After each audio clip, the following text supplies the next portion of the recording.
At the estate of Marquise Hugo, a young woman as stunning as Sleeping Beauty lies asleep. Her name is Aracelia. She is such a character that she deserves a stylish introduction. Her eyes snap open and she dashes to the family dining room, demanding everyone's attention. She announces herself as the top admission and valedictorian of the Academy's magic department, the top recruit for the Magic Tower, a countship recipient for first-class merit, young and wealthy with personal assets exceeding 3 billion gold, and a candidate for the next Magic Tower master whose achievements outshine her beauty, which once earned her the title of one of the Academy's 3 goddesses. This is her, Aracelia Hugo. Then she drops the bomb. She is getting married and her fiancé is Lord Damien Vandermeer. Everyone freezes, their expressions as blank as spilled tea. Chaos erupts. Aracelia Hugo, who just announced this absurd marriage, is a genius mage known worldwide for her eccentricities. 3 years ago, she had declared she would never marry, planning to dedicate her life to the Magic Tower, and asked her family to accept her plan. Now she busies herself with lunch, casually terrifying everyone around her. Her mother flops forward in disbelief, while her father attempts to calm her, insisting their daughter must still be dreaming. Aracelia beams, asking what if she's wide awake and ready to stir some mischief. Her mother groans, nearly tipping over in her chair, while her father tries to steady her. The lady demands to know why this sudden marriage, convinced her daughter might be plotting the end of her sanity. Even her older sister, Iris Hugo, looks bewildered, asking if everything is really all right. The protagonist glances around, considering what to say, knowing she cannot reveal the truth. Aracelia's announcement is the only way to save her sister Iris's life. Aracelia carries a secret she cannot share with her family. She possesses prophetic dreams. This is the first vision she has experienced in 5 years. In the nightmare, she sees Iris trapped in an arranged marriage, sitting alone in a dark prison, awaiting execution. Aracelia rushes to her, apologizing for not arriving sooner. Her elder sister tells her not to worry and thanks her for coming. Aracelia reaches for her sister's trembling hand, eyes brimming with tears, and says she failed to free her. Iris insists it is not her fault. Aracelia shouts that Iris did nothing wrong and that her husband is the real villain, a man clearly unfit for any sensible plot. Her hands shake as she rattles the prison bars, demanding to know why her sister must suffer. Iris explains that the laws are to blame, for otherwise Lord Vandermeer would have inherited the duchy. Aracelia stares, realizing this refers to the scoundrel's younger brother. Iris adds that after marrying, she discovers her husband is embroiled in a succession battle with his sibling, while Lord Vandermeer, captain of the Red Hawk Knights, is far too busy with heroics to intervene. Before she can finish, her body convulses. Aracelia cries out, watching her sister spit blood. Iris asks one final favor: to tell their parents and youngest sibling she is sorry and to care for the family. A few days later, Iris is executed for being the wife of a traitor. In the dream, Aracelia receives the news, crumples the paper in her hands, and thinks it should have been her, the one forced to endure this fate. Returning to the present, Aracelia considers how she cannot reveal a dream as the reason for this marriage. Iris narrows her eyes and gasps, asking if Aracelia has been secretly meeting Lord Vandermeer. Aracelia, bewildered, insists that is not the case. She does not know his full name and has never seen his face. Her sister Iris remains stunned, questioning why Aracelia is marrying. Meanwhile, their mother is so overwhelmed that she instructs the butler to summon the family physician. Aracelia yells for the butler to halt. He mentions there is already an arranged marriage promised to the Vandermeer Duchy anyway, correct? Her parents spin around, demanding to know how she learned of that arrangement. The lady, beaming with delight, announces she will soon be meeting Lord Vandermeer, so she will be the one to proceed with that betrothal. After delivering her declaration, she waves her hand, informing her parents she is off. Her family remains so stunned that her mother nearly faints. Walking alone through the corridors, Aracelia realizes her parents already knew about the arrangement. Then again, even she would have found it difficult to propose such a match. She squeezes her eyes shut, acknowledging she still recalls the nightmare vividly. Her sister's wedding, where rain poured mercilessly, and Iris's hardened expression from the unwanted union. She seethes at the Vandermeer family for using an arranged marriage to determine their heirs, sacrificing her sister for their succession conflict. She flings open the library door. Approaching the table, she understands this marriage cannot be called off, and she cannot allow her sister to wed that scoundrel. She seizes the feather pen. In that case, only one option remains. She must simply marry before her sister does. She scribbles something down. That action will prevent Iris's death. Yet that alone proves insufficient. Their sin of causing her sister's miserable demise carries too heavy a weight to forgive. Therefore, she must marry the younger brother. She chuckles darkly. She will overturn the tides of their succession battle. She folds the paper, mentioning Lord Vandermeer, whose full name she admittedly does not even know. And honestly, she harbors no particular fondness for him either. But she will come see him soon. As night descends, the scene shifts to the Lord when they approach his gate. A man announces to the captain that an urgent letter has arrived and has been placed on his desk. The captain acknowledges he will examine it. A striking man with white hair retrieves the letter and freezes, astonished to see it bears Aracelia Hugo's name. He is Damien Vandermeer, captain of the Red Hawk Knights. He unseals the parchment, wondering why she would correspond with him. Let us observe what the lady writes. She informs him that it seems they will soon be married, so they should not defeat each other before the ceremony. She also possesses something important to discuss with him, so they ought to meet when both are available. For his reference, her schedule opens in 3 days. The young man recoils at the abrupt proposal, hurling the letter into the flames. He muses whether it is true that not a single sane individual exists among mages. He shuts his eyes, resolving that he wants nothing to do with her, ever. Not even a second after perusing the letter, he vows never to become entangled with her. However, Damien proves unable to halt her advance. Several days afterward, she awaits him with an expansive smile, offering greetings and reintroducing herself as Aracelia. She inquires whether he has injured his hand by any chance. She chuckles, explaining that because he forwarded no response, she hastened here concerned he might be wounded. The young man feels morose, contemplating what this woman's deal is. She is genuinely insane. The lady grins, pondering how dare he overlook her correspondence. The man's determination to never engage with her does not even persist for 3 days. Earlier, within the training grounds of the Red Hawk Knights, a striking youth with raven hair observes his soldiers clustered near the entrance and barks, demanding to know what they believe they are doing during practice hours. The troops startle, advising their leader that a noblewoman has arrived seeking him. He is astonished, questioning what they are discussing.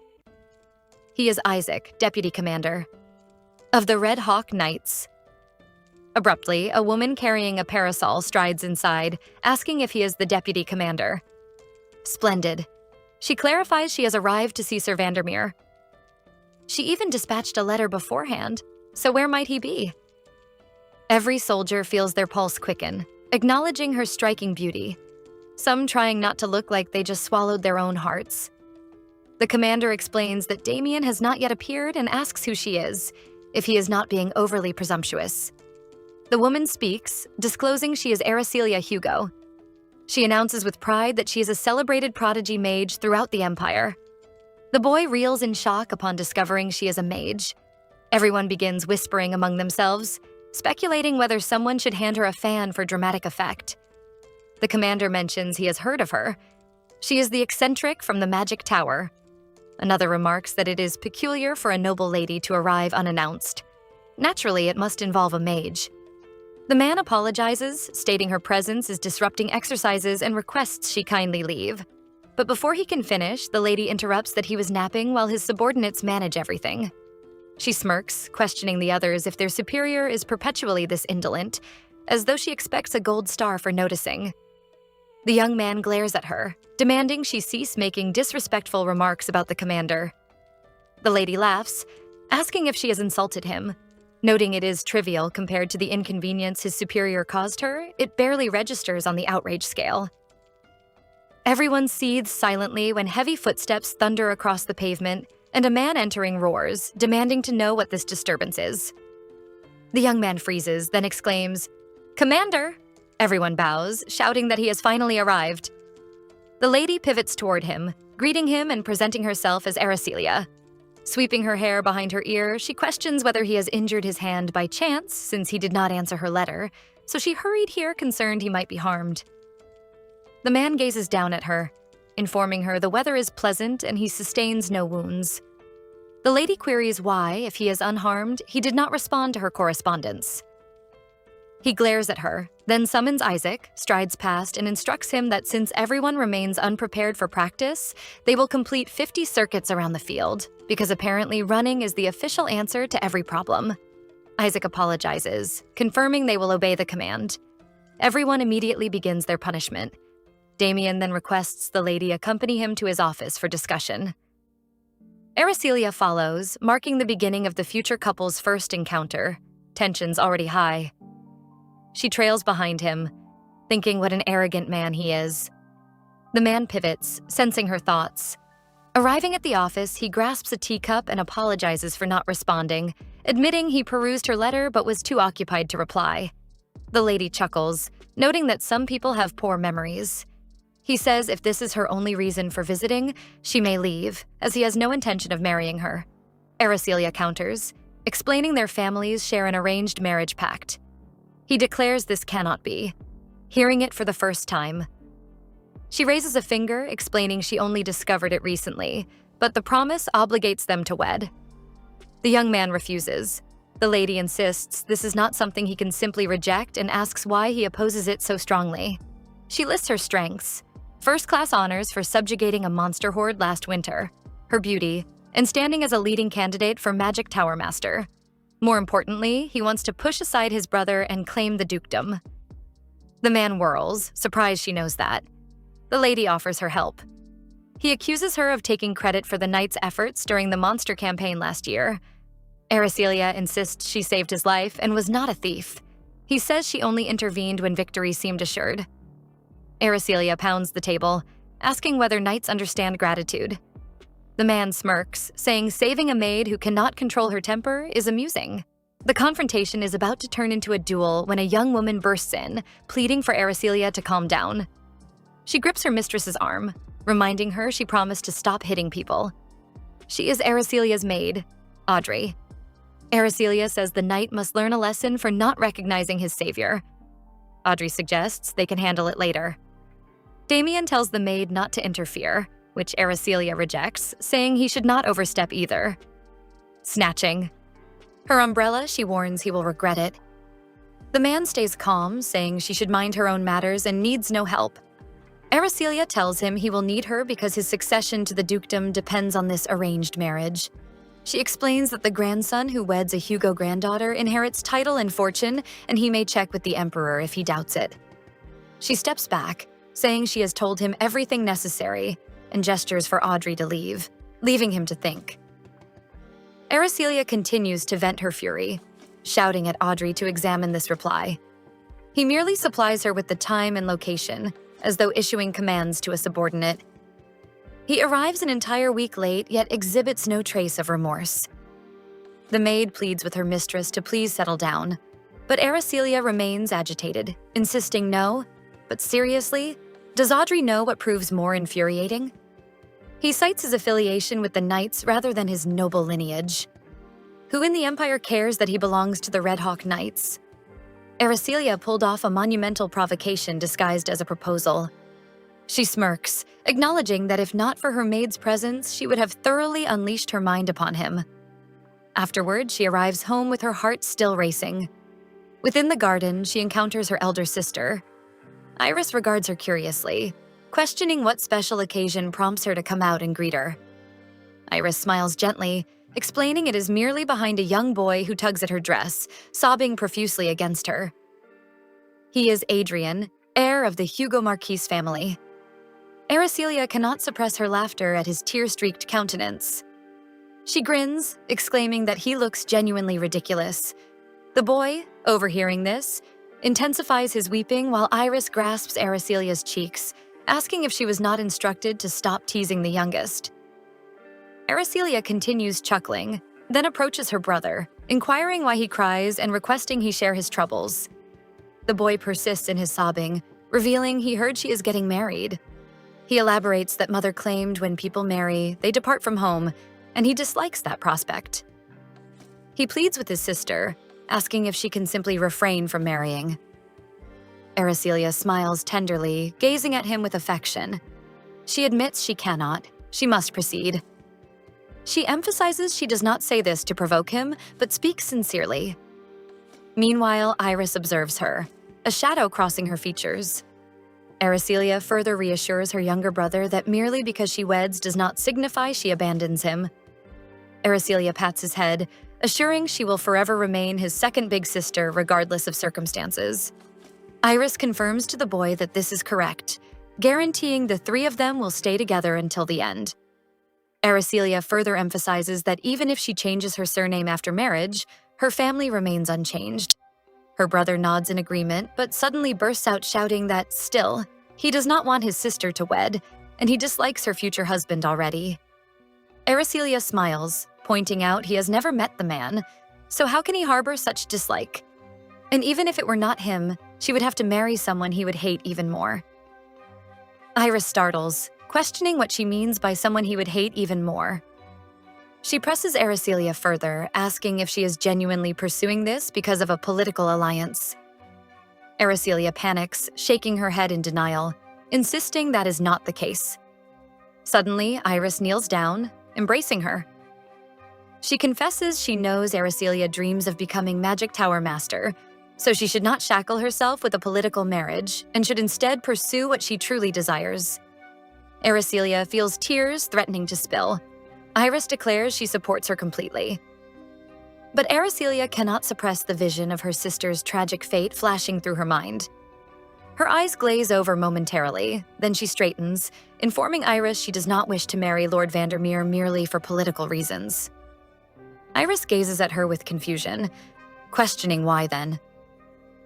Aracelia turns toward both siblings, declaring she simply genuinely likes him. Iris counters that she recognizes a lie when she hears one, and Aracelia has never liked anyone without reason. Aracelia attempts to convince them it is genuine. Honestly, she admires his appearance. Both siblings recoil in shock, Iris questioning if she is selecting a spouse solely for looks. Adrian shouts that this behavior is completely unlike her. Aracelia retorts, "What? She has acquired everything else independently?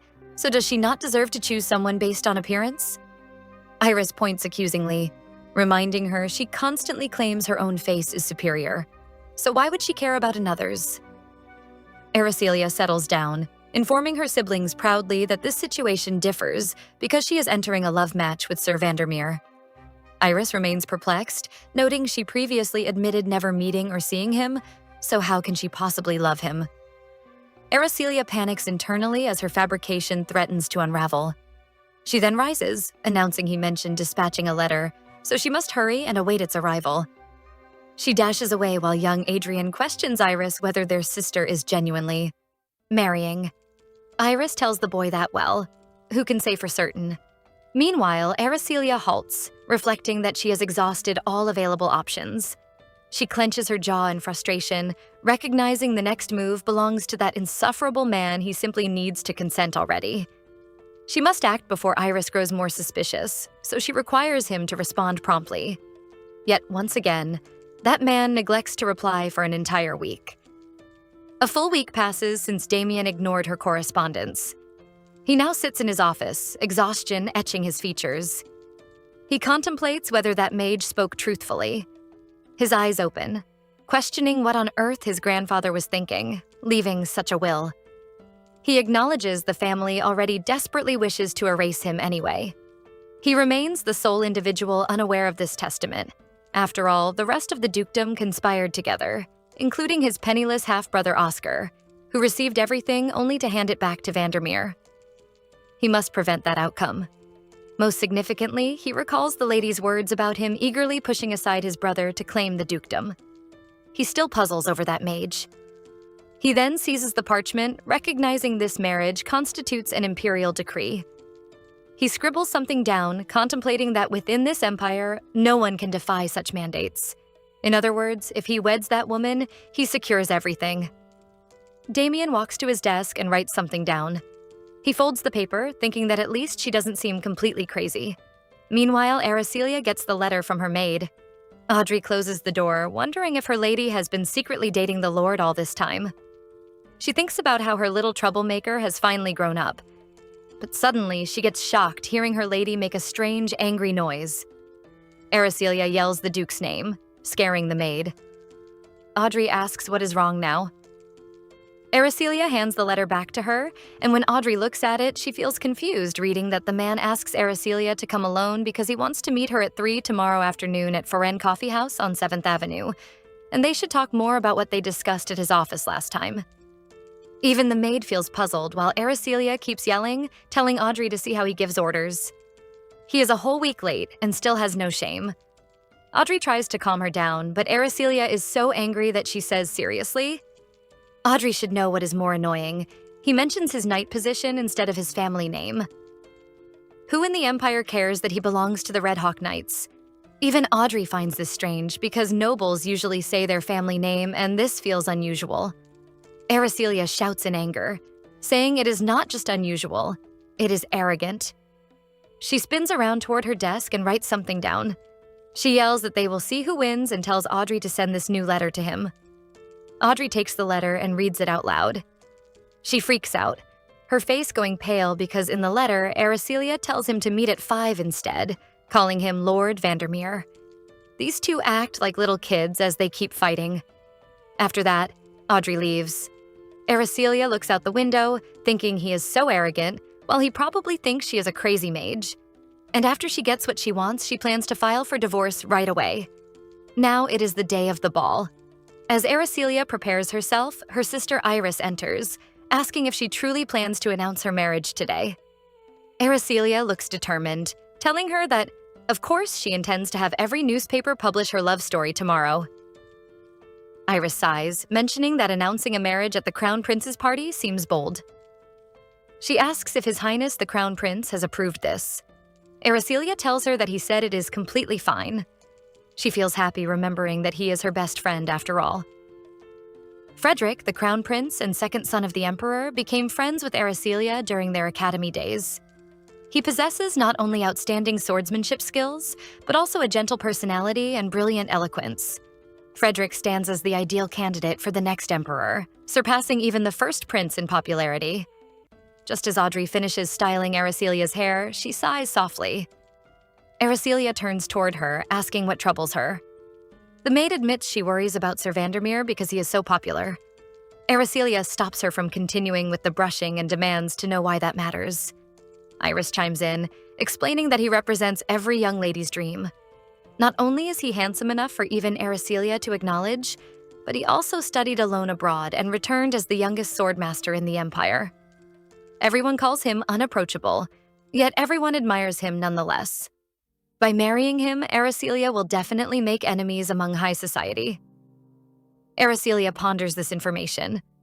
Iris grows irritated, feeling fired up as she recognizes the expression on her sister's face, the same one Aracelia wears when she feels absolutely uninterested. Suddenly, Iris grasps Aracelia's hand, asking her to promise her older sister that she will not cause any trouble at the ball beyond the marriage announcement. Aracelia, surprised by the request, cheerfully agrees. The moment she hears Aracelia's confident reply, Iris senses that her sister will absolutely stir up even bigger trouble. And looking at Aracelia's disinterested expression, she realizes there is no way her little sister has ever actually listened to her. The scene shifts to the Imperial Palace of the Celtron Empire. The palace gleams splendidly, decorated throughout for tonight's grand ball. Ladies drift about, savoring refreshments and chatting among themselves, when suddenly the arrival of Lady Aracelia and Lady Iris is announced. Every head turns toward them as Aracelia surveys the crowd, realizing just how many people have gathered. She feels determined, acknowledging that the ball at the Imperial Palace truly operates on an entirely different level. Nearby ladies exchange confused whispers, noting how unusual it is for the Hugo sisters to arrive together and remarking that Lady Aracelia has not shown her face in society for quite some time. Aracelia catches their murmurs, recognizing the gossip has already begun. A blonde young woman bets that the Hugo sister will once again monopolize every dance request tonight. A curly-haired companion counters that one never knows, insisting not everyone here is a fool who only cares about pretty faces. Aracelia feels somewhat isolated amid such a vast gathering when suddenly she begins chuckling, realizing this is exactly what she needs. Just like that, gossip about her spreads like wildfire through the hall. Guests stare at her strange behavior, and the gossiping ladies decide to move away. Her sister tries to calm her, then points ahead, telling Aracelia to look up. A striking man with white hair stands before them, so handsome that every young woman present seems smitten. It is Lord Vandermeer. Aracelia gazes at him with confusion while onlookers marvel, noting he resembles a walking statue brought to life. He approaches the ladies and stops, offering a polite good evening. Aracelia curtsies, returning his greeting. Every girl in the vicinity gapes in shock, wondering what just happened. How could he speak to her? And why can they hardly believe their eyes? What in the world is the relationship between these two? Damien looks at Aracelia, mentioning he has been awaiting the marriage announcement. She tells him she is pleased to see him. He regards her silently, realizing that because of her scheme for revenge, everyone's jaws drop as though witnessing something unprecedented. Whispers spread rapidly, questioning whether they are lovers, whether Lord Vandermeer and Lady Aracelia are actually dating. Crowds gather around them, consumed with curiosity about their connection. Damien notices that everyone's attention now focuses entirely on them. Guests continue murmuring that he is a knight and she is a mage, love that transcends even that divide. Aracelia's eyes widen, recognizing the moment has arrived. She extends her hand toward him, asking if he would care to dance. Every mouth falls open in astonishment. Onlookers stare at him while the Duke himself appears shocked. Damien grinds his teeth in frustration, wondering what she thinks she is doing. Has she forgotten the second condition he said about no unnecessary physical contact? Aracelia chuckles inwardly, contemplating how he can possibly refuse her this time, because as a gentleman, he supposedly cannot decline. Spectators remain stunned, finding it extraordinary that Lady Aracelia is asking him for a dance. He clenches his jaw in frustration with no choice but to accept her hand, informing her that in that case, he will escort her to the hall. Observers watch them together, their faces flushing as they realize the pair truly seems to be dating. And so Aracelia and Damien, who have perfectly deceived everyone with their convincing performance, finally reach their ultimate destination. Yet together, they both feel like vomiting. They despise each other intensely. Now, as they dance surrounded by other couples, he looks at her, asking when she plans to make the marriage announcement. She tells him she will do it after this song concludes. He panics, questioning in anger whether she desperately wants revenge on him. He smiles tightly, remarking how unfortunate, but suggests she fix her expression because anyone observing will think he is picking a fight. He retorts that his sour expression stems from more than just that reason. She asks him then why. He notes he is not even touching her back properly. He admits he simply does not enjoy dancing. Suddenly, a servant steps forward, announcing that by order of His Highness, the Crown Prince, Lady Aracelia is now to make an important declaration. Every guest turns toward her in shock. Both stand together on the stage. Damien surveys the crowd, recognizing the time has finally come to announce their marriage. Aracelia proclaims with excitement that she will wed none other than Lord Damien Vandermeer. She mentions invitations will arrive soon and expresses hope to see everyone at her wedding. The entire hall reverberates with stunned exclamations as guests spill wine from their glasses, voices echoing with disbelief. Damien stares in shock, realizing she announced it so abruptly without any context whatsoever. He questions whether she is genuinely insane. Aracelia tells the guests she has said what she needed to say, so everyone please return to enjoying the party. Suddenly, the Crown Prince appears. Aracelia looks at him, calling his name. He breathes heavily, demanding she explain in detail because he has no idea what she is talking about. He is Frederick, the second prince of the Empire. Our Crown Prince's tragic love story begins 7 years ago. A boy walked down the corridor feeling uneasy, worried that at this rate he would be late. Suddenly, he saw a girl. Looking at her, he called out and asked if she knew which building held the ceremony. The girl pointed to the opposite structure, telling him it was over there. The boy experienced love at first sight with the young lady. It was Frederick who fell for Aracelia at that moment. Now, back in the present, our protagonist stands at a ball and makes a startling announcement. She declares she is getting married to Sir Frederick, promising to send invitations soon and asking everyone to attend. One boy in the crowd goes pale with shock. It becomes painfully clear that Frederick had been trapped in a tragic one-sided love all these years. The crown prince steps forward, demanding she explain this marriage in detail. Panic creeps into his voice as he mentions she never once told him about any wedding. Everyone turns toward the crown prince and bows in respect. He stands amid the crowd, suddenly realizing too many eyes are watching. Mortified by his disgraceful outburst, he collects himself just as Aracelia calls to him, requesting they move elsewhere to talk. They retreat to the garden, where Aracelia smiles and remarks how unlike Frederick it is to show weakness, since he always insisted on projecting the image of a perfect crown prince. Frederick remains troubled. Confessing her sudden marriage announcement caught him off guard. He questions whether she is truly marrying Damien, noting that Damien is a knight while she is a mage. Aracelia confirms it, wondering why that should matter. The prince reminds her she was originally against marriage, but she admits a certain boy changed her mind. Blesh then asks if she recalls the promise they made in the library as academy freshmen. The scene shifts to the past, where young Frederick proposed that if they both remained unmarried by 40, they should marry each other. Now standing before her, he asks if she remembers that vow. Aracelia panics, exclaiming that it was 7 years ago when they were freshmen. Frederick looks stunned, insisting she definitely agreed. Aracelia regards him with confusion, explaining he was joking, so she simply played along. How could that ever have been serious? The boy hesitates, his voice wavering as he asks how she could announce her marriage without even a hint, questioning if she understands how deeply he cares. Guilt softens her features as she acknowledges his concern, explaining she values their friendship immensely and apologizes for not telling him sooner. She emphasizes this decision came after careful thought, so she simply asks him to respect her choice. Confusion clouds his face before a bitter laugh escapes him at the word respect. Without another word, he turns, mutters an apology, and walks away. Aracelia watches him go, puzzled by his intense reaction. Unbeknownst to her, Damien has been listening from behind the wall.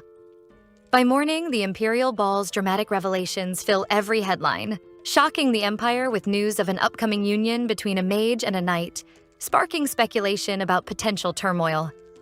The engagement announcement spreads quickly, eventually reaching Marquis Hugo's estate. Damien turns to Aracelia, asking if she feels ready. She admits she does not. He stares incredulously, questioning her sanity since she only notified him of the parental meeting via letter the previous night. Her eyes sparkle as she asks if sooner isn't better. He sighs, requesting guidance on navigating this encounter with her family. After a pause, she mentions one thing.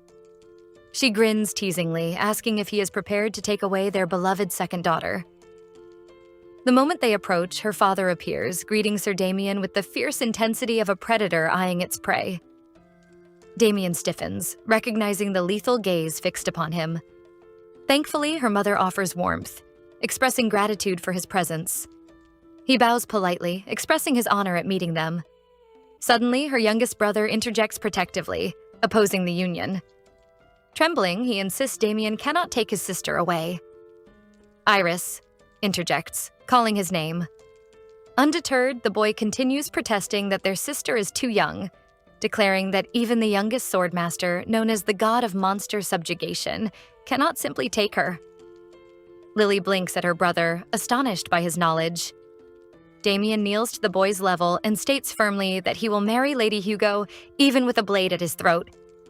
He leans closer, whispering to the little boy, asking if he would still try to stop him. The boy trembles, stomps his feet, then bursts into tears and jumps toward his mother. Even Aracelia's father looks rattled. Aracelia calls out in shock. He turns and asks if she wasn't the one who told him to prepare to take away their second daughter.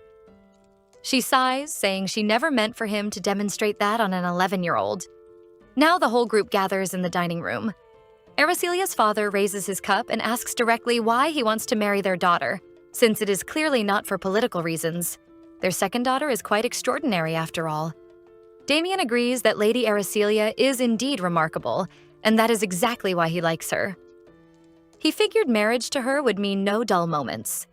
Aracelia's mother questions if he would marry for such a trivial reason, and what will he do if married life becomes stifling? Damien suggests they will discuss things and adjust as they go along. Aracelia's mother sets down her fork firmly. Marriage is the most important decision in life, she says, equivalent to being prepared for a lifetime together. She looks at both her daughter and Damien and asks if they are truly prepared for that. Damien pales as the word lifetime registers. Even he looks shaken. Both their expressions turn blank, a heavy silence settling over the room. Aracelia's mother snaps that, if they are uncertain, they should not marry. Damien stammers that is not it. He simply realized the future he imagined is closer than expected. Aracelia interjects, confirming they have discussed everything at length. This marriage means everything to them, which is why they are proceeding. Her mother holds up a hand, asking to say one more thing. She warns Damien not to expect her daughter to become a dutiful wife in the traditional sense, as Aracelia aspires to become Tower Master. It would be wiser to end things now than to expect the impossible. Damien closes his eyes briefly, then states he is not so lacking that he requires his wife's support to stand. Whatever Lady Aracelia pursues after marriage, he will not interfere. He will live his life, and she will live hers. Aracelia's mother stares, stunned. She asks if he would truly not stop her from working at the magic tower. Damien replies he holds no right to clip her wings. That is entirely Lady Aracelia's choice. The family exchanges glances, stunned. Even the magicians of the tower oppose women in such roles, and knights despise the idea entirely. Yet here sits a knight saying otherwise. Her parents chuckle, never imagining a knight could be so open-minded. Aracelia gives Damien a thumbs up. Her father wipes his eye, remarking no man could match his second daughter quite like this one. Aracelia scoffs, telling him not to exaggerate, but suggests instead of worrying about their marriage, they should help make it happen. Damien agrees, adding the Marquess and Marchioness need not fret, nor should Lady Hugo and the young lord. The tearful younger brother rubs his eyes and whines that he actually has one question. Damien asks what it is. The boy's face turns red as he asks if Lord Damien is the affectionate type. His sister chokes on her tea, and even Damien's expression darkens. The boy explains that his sister always said she likes men who are sweet and full of charm, and if a man isn't charming, she isn't interested. He trembles slightly as he pleads with Damien to please show his sister lots of affection because he is very interested in her. Damien bursts out laughing. The boy looks at him, asking him not to laugh. Damien says he cannot help it. It is too funny. And thus, the little brother's final strike brings this formal meeting to a warm, cheerful end. Everyone comes outside to say goodbye to Damien when Aracelia's father stops him. As Damien turns toward him, the man extends his hand and asks the young man to take care of his daughter. He always hoped Aracelia would remain safely within the shade of his protection, free to pursue her dreams and accomplish her goals. But perhaps children were never meant to live exactly as their parents wish. So he asks only this. Please hold fast to the words he said at dinner about granting her freedom. Damien shakes his hand and tells the man not to worry, because he truly meant it. The father chuckles and thanks him. Aracelia calls Damien from behind, asking to escort him to his carriage. Damien seeks permission from the Lord, and now they walk together. The little brother calls out to his sister, asking her to come back soon.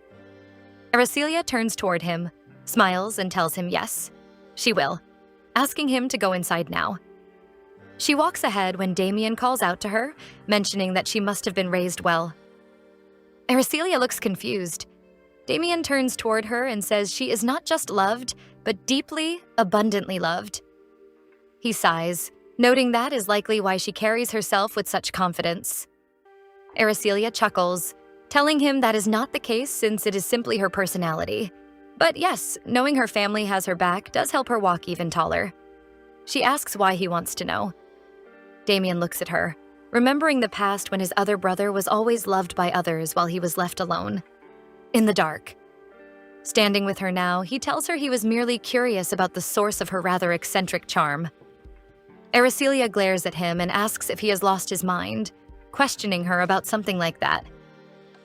Just as they reach the door, Aracelia mentions they should also schedule a formal meeting with the ducal family. Damien tells her news of their engagement has already reached them and caused quite a stir, and he is certain they will be arriving in the capital soon. Aracelia tilts her head in agreement and suggests she will send a letter when the time comes. He steps toward the carriage. She asks if there is anything else she should prepare or be cautious of. Damien tells her to simply brace herself to welcome the ever-annoying second son, who will rise again soon. He glances at her before leaving.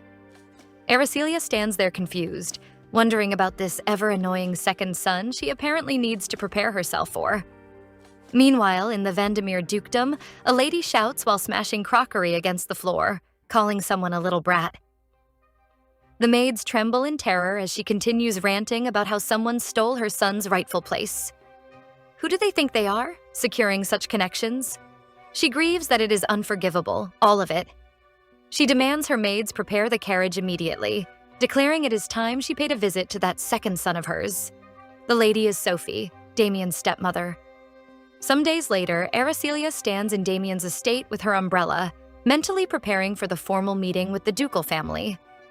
A butler opens the door and asks her to follow him. The moment she steps inside, she hears someone shrieking that Lord Damien is a fool. A woman in blue nearly crashes into her, and Aracelia barely dodges. The lady whirls around, eyes wet with tears, and accuses Aracelia of bumping into her on purpose.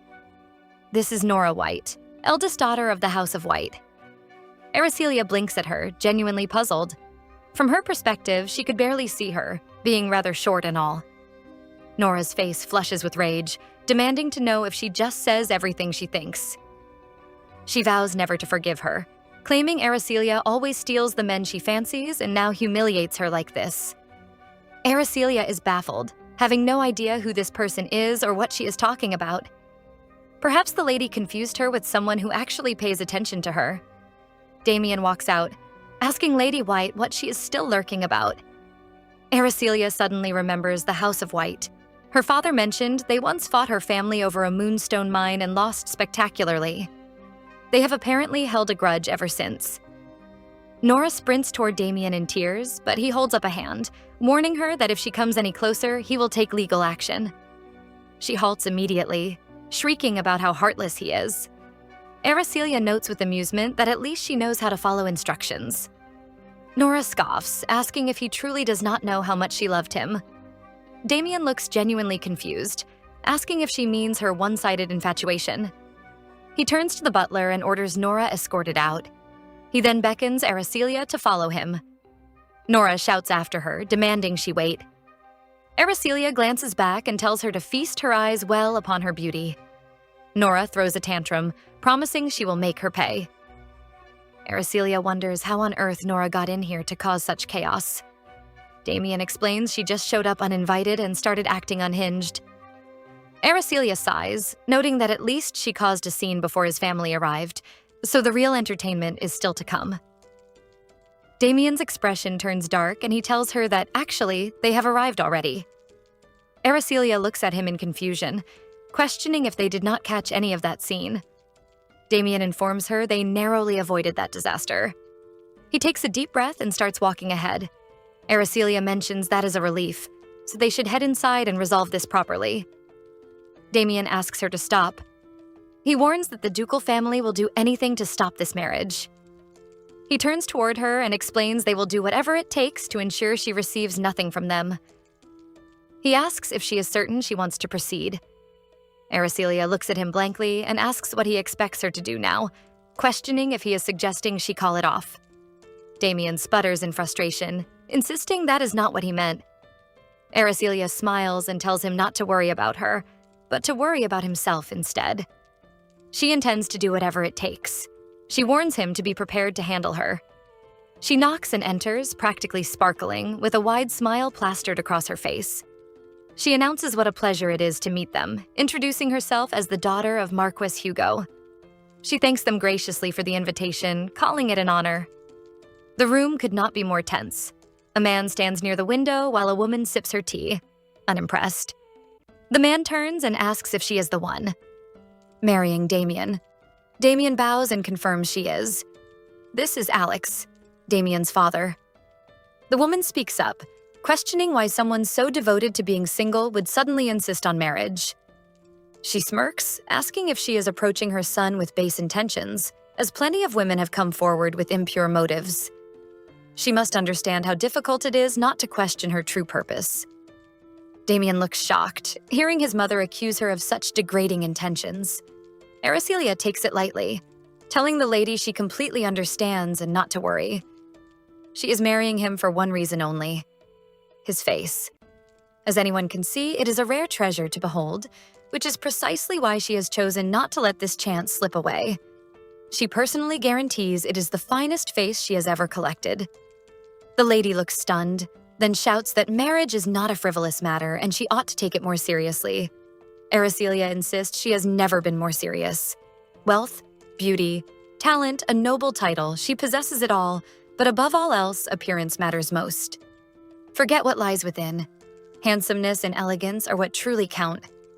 Her shameless declaration of beauty worship leaves everyone staring, silently concluding she might be insane. The Vandermeer family sits utterly flabbergasted. Damien's mother snaps, slamming the table, shouting that she still finds the lady unsuitable for her son. He is a knight, and she is a mage, after all.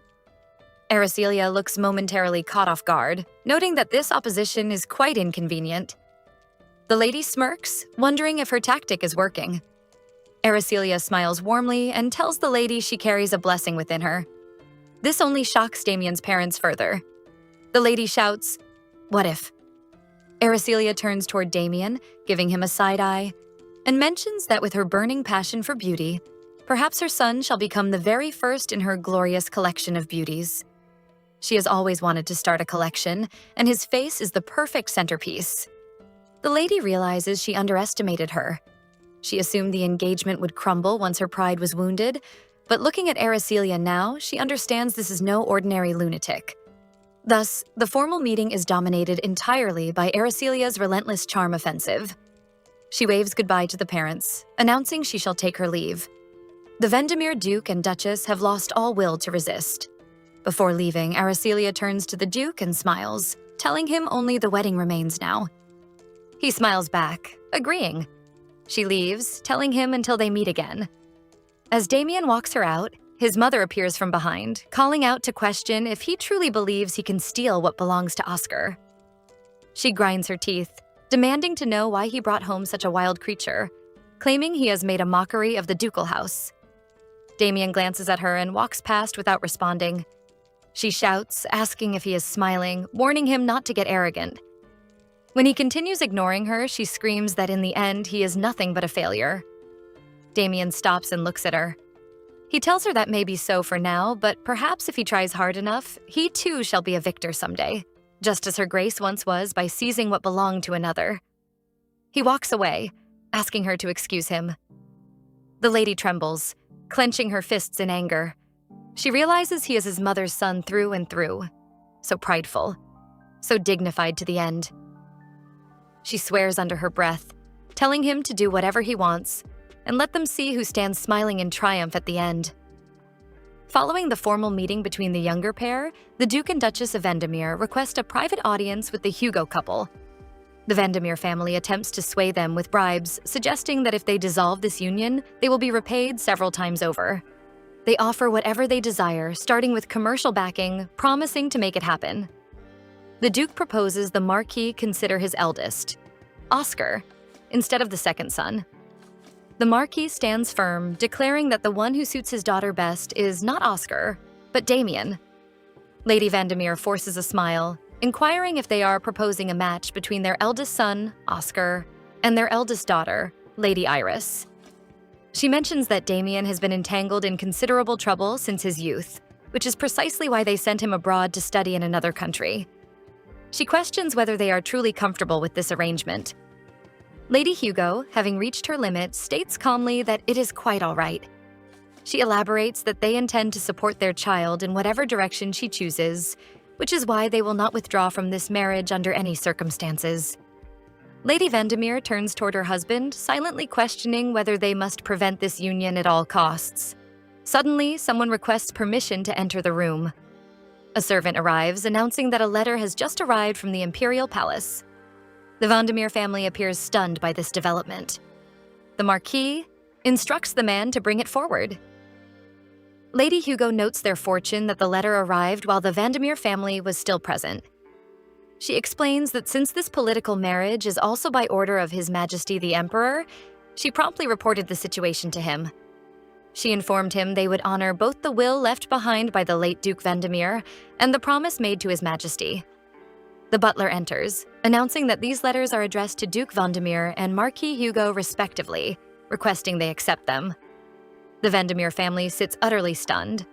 Later, as they depart in their carriage, Lady Vandermeer panics, asking her husband what course of action remains. She realizes they knew the Hugos had visited the palace, but to report the matter to His Majesty already, what if Damien truly ends up becoming the heir at this rate? The Duke remains silent, contemplating the possibility of Damien becoming heir. The son he shipped off like unwanted cargo might just sail back as captain of the ship. His mind drifts to the day he sent his son to the port, asking if he had any final words. Before departing, Damien told his father he is a coward who hides behind women. Returning to the present, the Duke realizes he cannot allow Damien to become the heir under any circumstances. He calls out to his wife, instructing her to provoke Lady Hugo slightly when they meet tomorrow, assuring her he will handle the rest personally. Meanwhile, within the Magic Tower, Aracelia's subordinates are astonished to learn she is getting married. They continue questioning whether it is truly happening. Aracelia confirms it is correct, explaining the formal meeting is complete and the wedding is scheduled for next month. They all exclaim in shock, questioning how it can proceed so rapidly. One green-haired girl inquires if she will now resign from the Magic Tower, noting that all other female mages quietly retreat once they wed. Aracelia smiles, asking what she is talking about and why she would abandon the tower, insisting it is merely a marriage. As she has stated countless times, she intends to become Tower Master, so they should cease worrying and concentrate on their floating stones research. Sally's eyes light up with excitement as she agrees enthusiastically. Suddenly, a knock interrupts them. Sally grants permission to enter. The door opens and a man inquires about Aracelia's presence. Sally rises in shock, addressing him as Tower Master. Even Aracelia appears startled, standing quickly and asking what brought him all the way here. This is Tower Master Philip. He laughs, mentioning he read in the newspaper about her upcoming marriage and decided she should tell him something important in person. Aracelia chuckles awkwardly, admitting she's been occupied and apologizes for not informing him sooner. Both proceed to the Tower Master's study, where Aracelia sits across from the elderly man. Philip remarks that initially he thought she had completely lost her senses. He jokes that he is the one old enough to be senile, not her. Aracelia chuckles at this. He reminisces how it seems like yesterday when she barged into his lab, bold and fearless, declaring her decision to never marry and demanding he make her Tower Master instead. At that time, Philip refused, instructing her to first graduate from the academy. Aracelia confesses honestly to the old man that it is not a genuine marriage. She explains it is a mutual arrangement. Once each obtains what they seek, they will separate. The old man wonders if marriage contracts now come with expiration dates like milk. Philip looks stunned, asking what exactly she hopes to gain from that night. He further questions if she remembers the case involving a mage who married a knight. Aracelia looks at him curiously, asking if he is referring to the Litterson incident. The Litterson incident involved a sword master and commander of the Imperial Knights who was murdered by his wife, a mage in a calculated move where she approached him with intent to kill, a scandal that once shook the entire nation. Philip laughs, telling her that people are not calling her the reincarnation of that mage for nothing. Aracelia smashes the table in shock, shouting who these people are, betting they have never said a word in front of her. The old man sets his tea down, acknowledging it is true and expressing his concern. After that incident, female mages faced harsh scrutiny, both inside the tower and outside it, openly criticized, so he has reason to ask if what she hopes to gain from that night truly outweighs her future. Aracelia looks at her master in confusion, remembering the dream and her sister's laughing face. She clenches her fist, affirming that, yes, it is worth more than her future, which is why she must proceed with this marriage no matter what. The old man smiles, telling her that if that is how she feels, he will support her. But he wonders if something has happened to Prince Frederick. Aracelia freezes, startled. The old master mentions that his regular letters to the tower have suddenly stopped, which makes him curious. Aracelia panics, realizing she completely forgot about Frederick entirely. Her track record as a friend is so poor it should be registered as a historical artifact. She sends a letter to the Imperial Palace, hoping to understand why he is angry and asking him to get over it. She does not have many friends as it is, and she does not want to lose him too simply because she is getting married. If she did something wrong, she apologizes, but honestly, she feels like he is sulking for no reason. On the other hand, as the Crown Prince receives the letter, he smiles warmly, recognizing it as distinctly Aracelia's style. But seriously, he does not understand when Aracelia started a secret relationship with a knight, and now she is even marrying him. She never does anything unless it benefits her, and this is strange. Something is definitely amiss. He orders his men to investigate Sir Damien thoroughly, everything from head to toe, and assigns someone to shadow Aracelia, reporting back on her movements. His butler confirms he will handle it. He places the letter on the table, silently apologizing to Aracelia, but he will have to delay his reply because he still cannot accept this marriage. Sophie finds herself amused by her husband's words, each one striking directly at her heart. She marvels at how impossibly handsome he appears in this moment and eagerly agrees to his scheme, promising to thoroughly provoke Lady Hugo beyond reason. Meanwhile, in Damien's mansion, both he and Aracelia await when Sophie finally makes her entrance. Damien regards her coolly, remarking that she is late and if she summons someone, she should arrive on time. The lady looks startled, questioning why Aracelia is present. She clarifies that she invited Damien specifically. Damien smiles pleasantly, noting she never specified he had to come alone. Sophie grows irritated, insisting it was obviously meant to be just her and Lady Hugo. Damien informs her that both he and Aracelia have busy schedules, so today marks the last time she summons them before the wedding. Sophie raises her voice, accusing him of knowing exactly how to wound his mother with such words. Damien regards her steadily, questioning whether he truly does, adding that he is merely exhausted from only being treated as a son when convenient. Sophie grinds her teeth in frustration, but before she can respond, Aracelia interjects, asking directly what reason prompted today's summons. Sophie calls for a maid, who appears carrying a booklet and hands it to Aracelia, instructing her to read through it. Aracelia opens it and realizes it contains a dowry list featuring extremely expensive jewelry, dresses, an outrageous amount of money, and even a lavish new house in the capital. Her jaw drops as she examines the demands. She exclaims in outrage, questioning whether the lady's expectations are excessive and specifically why a new house in the capital is necessary. Sophie smiles smoothly, explaining they plan to move into the mansion where Damien will reside after marriage, adding that the property originally belonged to their family, so compensation is only fair. Aracelia looks at her with concern, suggesting it might be better to find a reasonable compromise together. Damien, however, reaches for the list, asking Aracelia to hand it over. Sophie warns him confidently that no matter what he says, there will be no compromise. Damien scans through the document, then declares they will cut it in half, slamming the papers onto the table. Sophie's eyes bulge in disbelief as she sputters that she just stated there would be no compromise. Her words trail off as Damien calmly informs her he will be meeting with His Majesty soon. Damien points out that proceeding with these conditions will inevitably create conflict between both families, then poses the question of how to resolve such a situation wisely, answering that the solution lies in finding someone capable of convincing all parties simultaneously and requesting their mediation. Sophie looks alarmed, asking if he is threatening her at this moment. Damien responds calmly that he would never dare.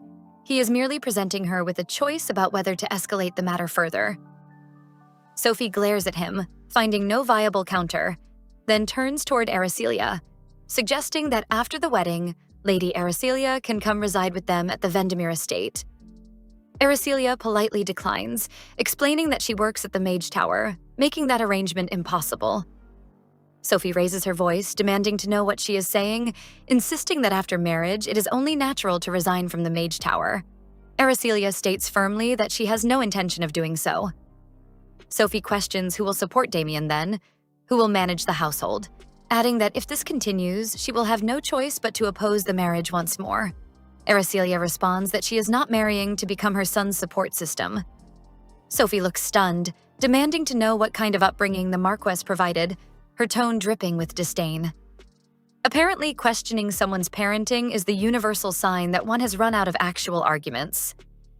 Aracelia freezes at the word upbringing, feeling anger rise as she clenches her fists, realizing her family has just been insulted. She stands, informing the lady that her family taught her not to clean up after other people's sons, and also that when someone speaks nonsense, she should respond with facts. Sophie grows furious, shouting to clarify if Aracelia is calling her words nonsense. Aracelia looks genuinely bewildered, noting she never explicitly said that.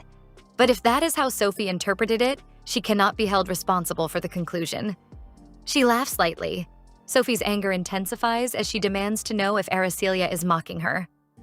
Damien rises, inserting himself into the exchange, announcing that Aracelia will be living with him in the capital.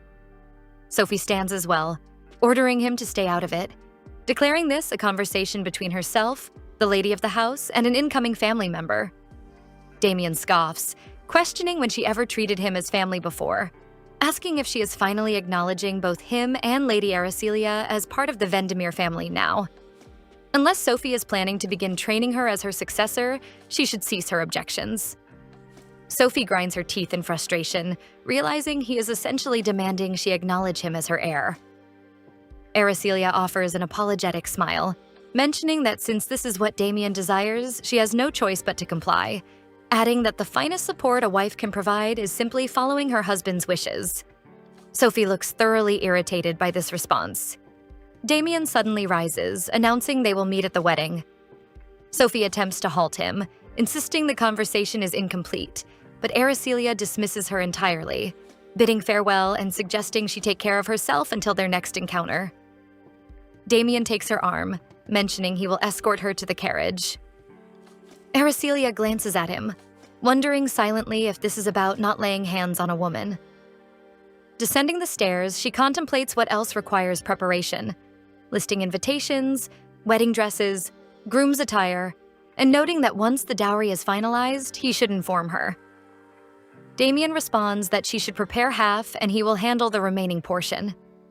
Aracelia nods eagerly, warning him she will not hold back. Damien then informs her that the only outstanding items are the contract and marriage registration. He suggests they address those gradually. Aracelia mentions she has been overwhelmed with work at the Mage Tower lately. Damien proposes they visit the temple the day before the wedding instead, noting his own busy schedule, which she is well aware of. Aracelia teases him, commenting that the bride is apparently too occupied swinging swords around, then darts away before he can react, promising to stop by after work to review the contract piece by piece. As she hurries, she catches her foot and begins tumbling forward, but Damien catches her securely. She looks up to thank him, but he withdraws his arm, advising her to exercise more caution and questioning what she would do if injured. He adds sincerely that they cannot predict what might occur before the wedding, clenching his fist as he warns her about those opposing the marriage. His concern is touching, though his delivery needs significant work. He steps away, instructing the butler to see her out. Aracelia calls after him, puzzled by his strange behavior today and questioning why he seems so unusually tense. With only 7 days remaining until the wedding, Aracelia's mother fumes at her daughter's apparent laziness, shouting that she should at least attempt to muster some enthusiasm for her own ceremony, warning that she cannot appear even slightly lacking because society will tear her apart for it. Aracelia shouts back that she will simply tear them apart first, adding that she needs to head to work soon and asking if she cannot try on the dresses later. Her sister Iris remarks that this exact attitude is what landed them in this situation. Aracelia throws a minor tantrum, declaring everything annoying. Their mother despairs, wondering what they will do with her. Iris urges their mother to calm down, reminding her that her sister always comes through eventually and they know how she operates. Their mother hopes fervently that this proves true. She then smiles at Iris, mentioning that only her marriage remains now, inquiring if she has anyone in mind or if she should assist in finding someone suitable. Iris smiles awkwardly, explaining she will begin searching slowly, and if no appropriate candidate appears, she will let her know. Aracelia glances at her, suggesting it would be hilarious if her sister ended up unmarried after all this fuss. Iris pleads with her not to say such things. Their mother fixes Aracelia with a dead stare, demanding she confirm she was joking. Aracelia has no choice but to agree, telling her sister she was merely jesting. Their mother sighs wearily, declaring that Iris is all she has left, and she is counting on her more than anyone right now. Iris smiles reassuringly, telling her not to worry. Aracelia yawns, advising her mother to stop pressurizing Iris so much, because at this rate her sister will suffocate. Their mother grows angry, nearly striking her, demanding that she take after her even slightly, shouting that she never listens but always has plenty to say. Aracelia attempts to hide behind her sister while her mother continues, yelling, insisting she try on at least 2 or 3 dresses before leaving for work. Iris tells Aracelia not to worry, explaining that their mother might complain constantly, but deep down she is genuinely happy, especially since this is a love match rather than a political arrangement. Adding that if it were an arranged marriage, Iris herself would be the one wearing the dress. Aracelia remarks that perhaps she would have managed fine with a political marriage. Iris smiles, insisting she would never have allowed that. There is no way she would sacrifice her sister to some political union. Aracelia looks at her, questioning if it is acceptable to sacrifice Iris instead then. Iris clarifies that is not what she meant. Aracelia presses further, asking if that is truly the case. Why is she the one being spared while Iris would be forced into an arranged marriage? Her logic is questionable, but her delivery is flawless. Iris smiles gently, explaining it is because she has a dream. Aracelia questions whether she herself lacks one simply because Iris believes she must. Iris suggests that if she had to define it, getting married could be considered her dream. Aracelia looks at her pointedly, noting that is their mother's dream, not hers, urging her to find something she genuinely wants to pursue.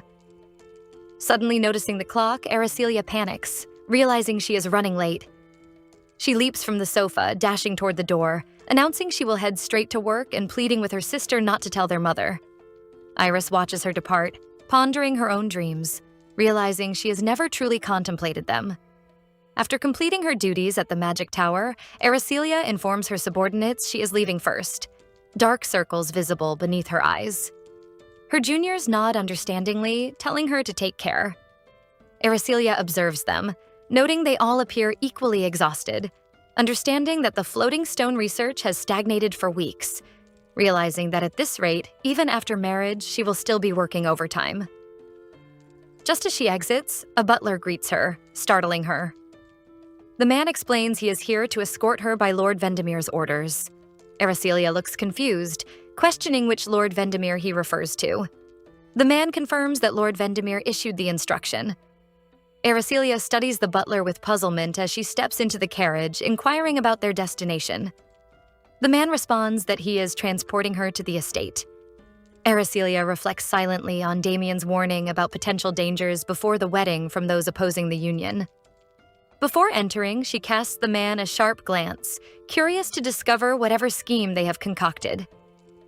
As the carriage rolls forward, numerous figures lurk on the rooftop. The driver signals them while the butler seated inside observes Aracelia, calculating that the target appears to be merely a noble lady. The client only requested injury severe enough to immobilize her temporarily, so breaking a limb or two should suffice. Suddenly, Aracelia's eyes snap open, addressing the man directly. He startles, asking if something troubles her. Purple energy erupts around her as she produces a magic stone, recalling his words, and blasts through the carriage. The men on the rooftop stare in shock as the butler screams for them to flee.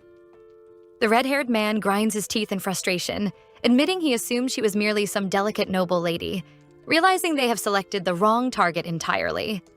Aracelia emerges from the wreckage, challenging the men to come out and face her, labeling them cowards.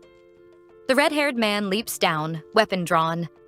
Aracelia conjures a magic circle that dances around her fingers, launching an attack that slams him directly into the ground. He orders his remaining men to swarm her. As they close in from all directions, she grows irritated, unleashing her magic to halt their assault entirely. The men stare in disbelief, recognizing that not a single strike has landed. She stands centered among them, asking if they understand that mages from the tower earn star badges based on merit. She explains that while the tower master possesses 7 and most mages cannot obtain even 1, she has earned 4. Her credentials suggest their retirement plans just got permanently delayed. She smirks, displaying her badges, warning them not to anticipate a pleasant demise as they cry out in pain. After delivering her lesson thoroughly, she transports them bound by magic to Damien's estate. The moment they appear before him, they immediately begin apologizing. Damien stares at the scene, questioning her about these men. Aracelia scoffs, suggesting his father apparently sent her these gifts, inviting him to have a little chat with them. Damien glares at her, thoroughly perplexed. One of the men, his eyes swollen shut, confesses that yes, the Duke of Vendemir ordered it specifically, to injure the lady just enough to keep her immobile for a while. Damien immediately whirls toward Aracelia, a frantic edge in his voice as he asks if she is hurt anywhere, apologizing in a hurried rush. The lady confirms she is unharmed, but looks at him in confusion, questioning why he is even apologizing. Then a sudden realization dawns on her, and she asks outright if those men were sent by him. Damien looks utterly stunned, sputtering as he asks if she genuinely believes him to be insane. He lowers his gaze, muttering that he likely wants her safe even more than she does. Aracelia blinks at him, thoroughly bewildered. Regaining her composure, she places a dainty foot on one of the groaning attackers, instructing Damien to clean up this mess because she cannot even think straight with these thugs staring at her. Damien promptly calls for his butler, who efficiently hauls the men away. Once they are alone, Damien asks her directly if, after all this, she has reconsidered the marriage and wishes to call it off. Aracelia's eyes light up with mischief as she declares that no, she is actually more fired up now. Does he not understand that the harder a flower is to pick, the more determined a gardener becomes? Besides, she refuses to let her sister end up miserably at the mercy of the Vendemir heir. Damien mulls this over, admitting that honestly, marrying his brother would likely bring misery too, yet she seems more certain of that outcome than he is. His eyes widen as he realizes her words almost imply she thinks he will be directly responsible for her sister's death. Aracelia fixes him with a steady look, pointing out that it is not impossible. She has a strong feeling the Duke of Vendemir is precisely the type to commit at least one act of terrorism in his lifetime. Damien scoffs, dismissing the notion that his spineless, cowardly brother could ever manage such a thing. Aracelia offers a sly smile, countering that it is always the quiet ones scheming in the shadows who prove most dangerous, which is exactly why she is trying to marry an unlucky knight like him. Is it not? Damien lets out an exasperated chuckle, visibly struggling to tolerate her keen observations for one more day. Aracelia then softens, assuring him not to worry because she has no intention of backing out halfway. She embarked on this path for her family's sake and refuses to carry regrets. Damien finally smiles, acknowledging her resolve and promising to handle the aftermath, ensuring nothing like this happens again. Aracelia turns to leave, remarking that this is excellent news because the wedding is just around the corner, and she would prefer no further complications. She mentions that it is getting late, so she will be heading off, adding that they can discuss the contract terms tomorrow. Suddenly, Damien steps closer, and Aracelia looks up at him in confusion, only to be startled when his face unexpectedly invades her personal space. He explains with a perfectly straight face that he merely wanted to verify she truly was not hurt anywhere. Aracelia quickly backs away, pointing out that she might have sustained an injury beneath her clothing. Damien nods thoughtfully, then remarks that is hardly something he can inspect for her. Turning away, he suggests she check herself and, if injured, simply send him the medical bill. Aracelia offers a tight smile, declining with a crisp no thanks, and marches off, fuming inwardly at how his infuriating manner of speaking gets under her skin. Once she departs, Damien summons Isaac, his tone shifting to something far more serious as he demands a full investigation by any means necessary. He fixes Isaac with a hard glare, insisting he uncover exactly who those mercenaries were that attacked her. The next morning, Damien arrives unannounced at the Vendemir Duke's capital estate. Maids flutter about in a panic, desperately trying to block his path, warning that the Duke will be absolutely furious if he barges in like this. Damien pays them no mind and smashes directly into the room. his father is seated within and coldly remarks on such rudeness. Damien retorts that it is no more rude than a father who sends an offensive gift to his son's fiancée. The old man blinks in genuine confusion, asking what gift he means. Damien tosses some papers onto the desk, presenting his father with two options. Remain quiet until the wedding, and he will cover up the incident by framing the mercenaries as common bandits, or force Damien to raise his own reputation as a romantic hero who bravely reported his own father for the sake of his beloved. The Duke's face reddens with rage as he roars, demanding to know how his son dares threaten him. Damien merely shrugs, noting that all he has to do is choose. The Duke fumes, realizing the mercenaries he hired somehow died before being captured, yet now written confessions exist. He snatches up a letter, questioning if Damien thinks he is the only one who will suffer if this comes to light. Damien calmly acknowledges they will both take damage, but then poses a pointed question. What does his father imagine will happen if His Majesty hears about this? The Duke erupts in fury again, but Damien remains unmoved, stating flatly that he is not giving up this marriage, leaving his father no choice but to pick an option. Cornered, the Duke grudgingly agrees to the story that his son's bride, Toby, was attacked by random bandits, and he supposedly does not even know how to comfort Damien over it. Damien smiles pleasantly and assures him not to worry. Then, with impeccable timing, he produces a written pledge formally approving the marriage and slides it across the desk, pen included. All his father needs to do, he explains, is sign. And so, a few days later, the Duke of Vandermeer officially approves the union between Aracelia and Damien, one day before the wedding, while signing the prenuptial agreement. At the Great Temple, the notary greets the soon-to-be-wed couple with practiced neutrality and inquires what document requires his certification. Damien slides a folder across the table, explaining this is a prenuptial agreement and emphasizing that only the three of them may ever know its contents. Aracelia then recites the terms with crisp efficiency. No children during the marriage, no unnecessary physical contact, active cooperation for each other's benefit, no prying into personal secrets. Absolutely no falling in love during the contract period, immediate divorce upon Damien's succession to the dukedom, and in case of divorce, only jointly acquired assets will be divided fairly. The notary listens with an expression of professional detachment, then swears solemnly as a servant of Stenia, guardian deity of the Cetron Empire, that all conversation and documents exchanged here shall remain strictly confidential. Both parties smile, and Aracelia offers a gracious thank you. Emerging from the temple, Damien announces that concludes everything and suggests they simply see each other tomorrow at the ceremony. Just as he turns to leave, Aracelia calls him back. He pivots, one eyebrow arched in question. She delivers what she calls a simple warning.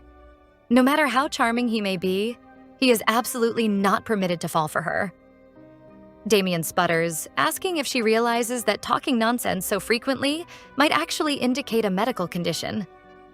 Aracelia smiles serenely, explaining she has endured so much trouble simply because she is too beautiful, so he really ought to beware. She flutters her eyelashes dramatically, advising him not to genuinely develop feelings, as unrequited love is nothing but misery.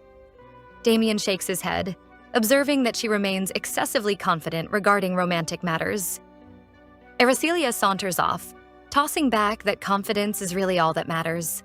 Pausing, she glances over her shoulder and bids him see her at the wedding tomorrow. He nods, telling her to be careful out there. From behind a nearby tree, shadowy eyes track their departure.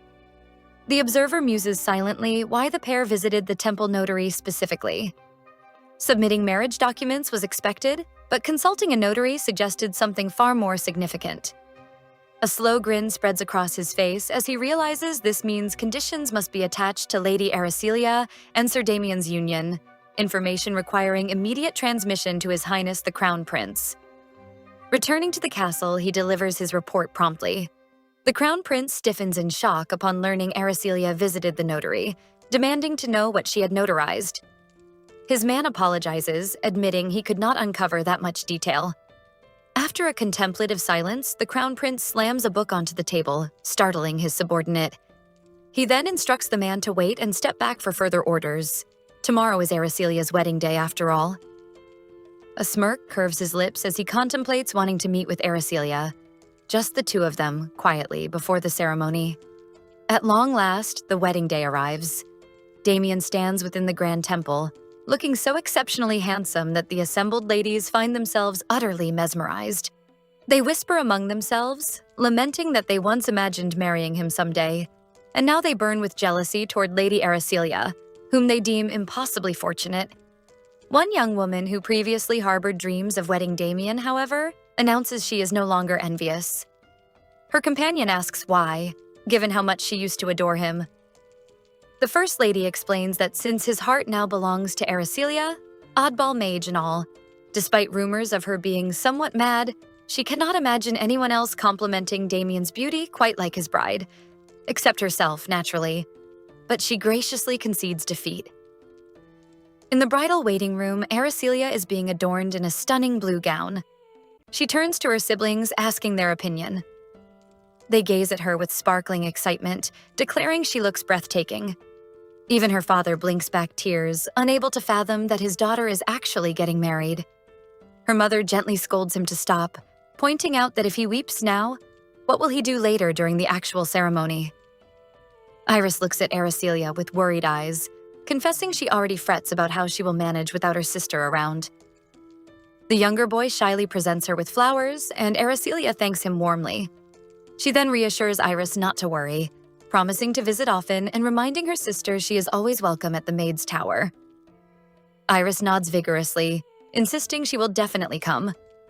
Suddenly, a knock sounds at the door. Aracelia grants permission to enter, and the crown prince strides in. Everyone immediately bows in respect. He addresses the assembled family, requesting a private moment alone with Aracelia and asking if they would kindly step outside. Her mother hesitates, confusion flickering across her face, but the crown prince assures her it will only take a moment.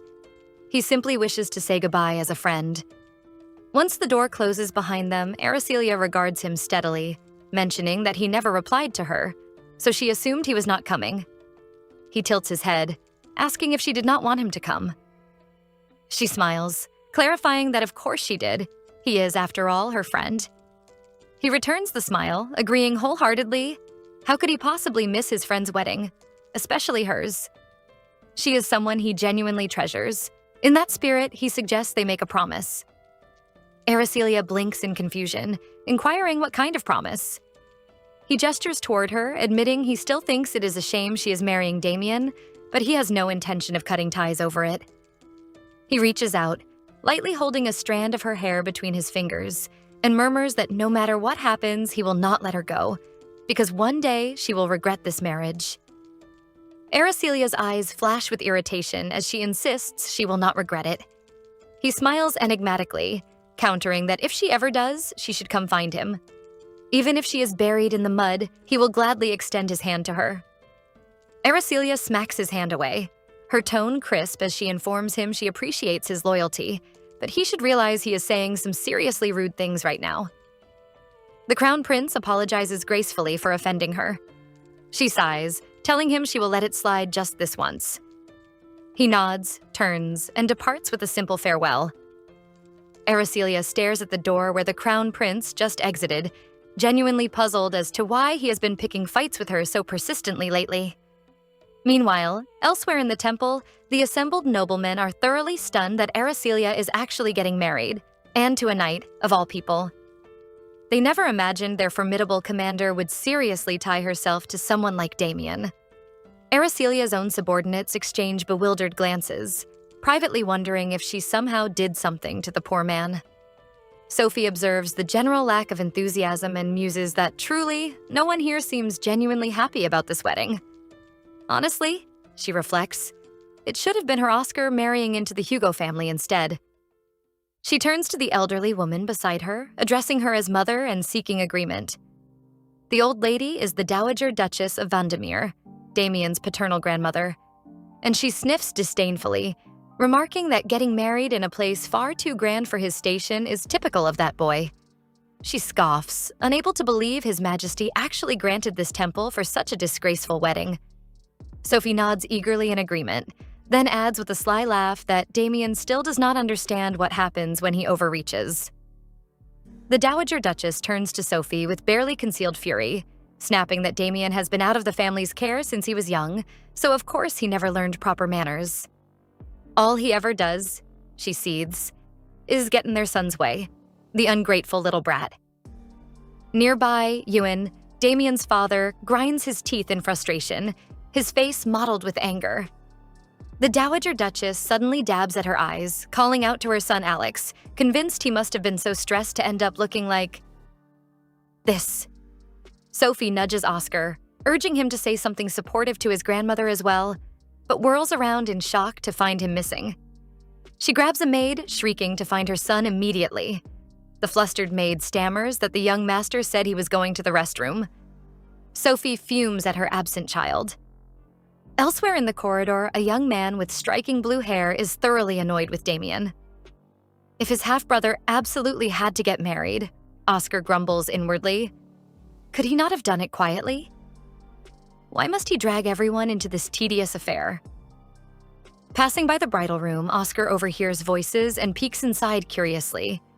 He realizes this is where the bride awaits and is momentarily stunned by the vision of loveliness before him. Without hesitation, he bangs the door open and introduces himself with theatrical flair, informing Aracelia she must be delighted to make his acquaintance. Since they are about to become family, he explains, he simply had to come say hello. He chuckles, opining that she is far too beautiful for his little brother. What a shame, really, because honestly, he would have suited her much better. He smirks, wondering aloud how anyone could hand such a gorgeous woman to someone like Damien. At this rate, he muses brazenly, perhaps he will end up marrying her right here instead. He is shamelessly flirting when Aracelia's fingers clench convulsively on her gown. She rises abruptly, a flash of something dark crossing her features. For one searing moment, she imagines this is the man who killed her sister. But she reins it in, calling out to him sharply. Oscar blinks, asking if she has suddenly lost her heart to him.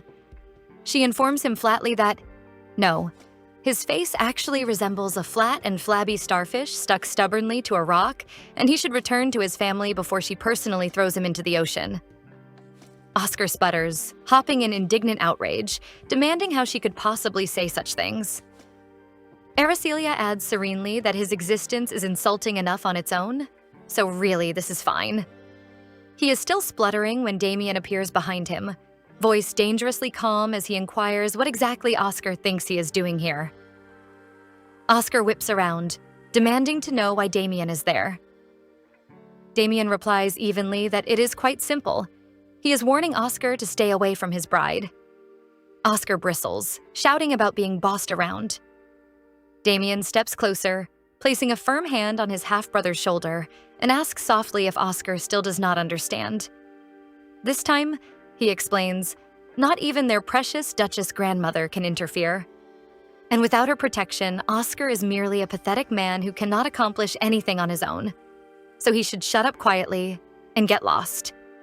Oscar grinds his teeth in sheer frustration, spitting out a venomous curse at his half-brother. From behind them, Aracelia's voice rings out sharply as she orders Oscar to leave immediately, warning that if he does not exit this instant, she will summon the guards. Oscar whirls toward her, fury contorting his features, ready to unleash a retort.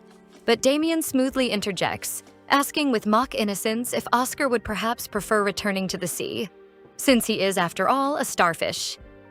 Oscar explodes, demanding Damien shut his damn mouth, before storming toward the door and slamming it shut behind him, snarling that he is leaving because this place is utterly disgusting.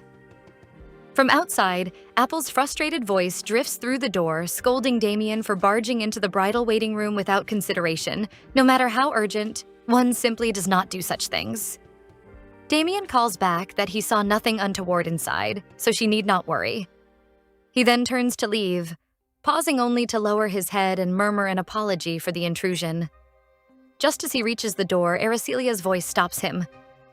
She mentions, with a hint of a smile in her tone, that she will look exceptionally pretty today, so he should prepare himself not to be too shocked when he sees her later. Damien nods briefly, acknowledging he understands, and departs. Throughout the palace, every corner has been adorned in splendor for their upcoming wedding ceremony. The officiant takes his position and announces that the groom's entrance will now commence, requesting the audience to welcome him with a round of applause. Damien strides in as music swells around him, his charming aura filling the space. Several ladies dab at their eyes, utterly captivated by his striking presence. One smitten young woman actually weeps with happiness, genuinely hoping he finds joy in this union. Now comes the moment everyone has anticipated. The bride, the undisputed star of today's ceremony, makes her entrance. The entire assembly gasps in astonishment. Aracelia's sister gapes openly, utterly awed by her beauty. Even Damien's eyes widen comically, practically bulging as he takes her in.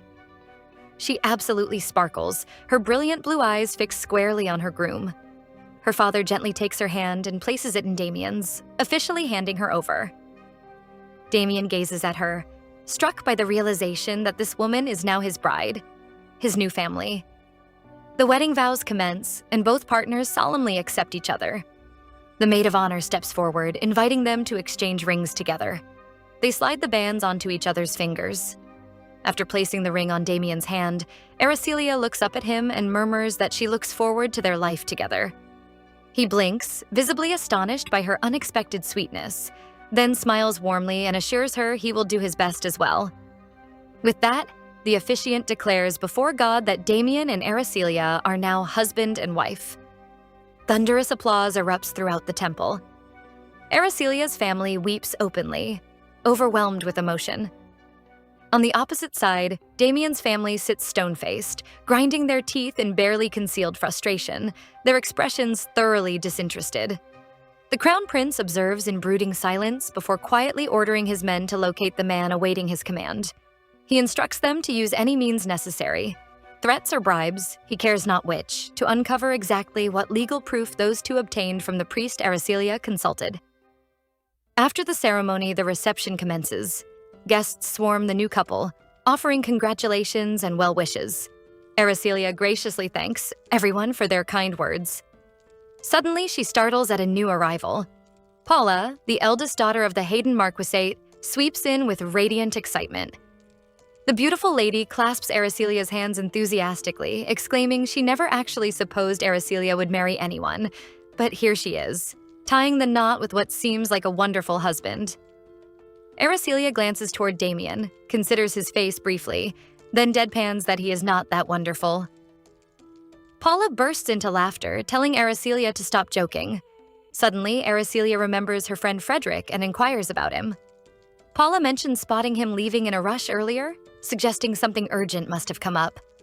Aracelia thanks her for the information, and Paula suggests they absolutely must arrange a meeting for the three of them sometime.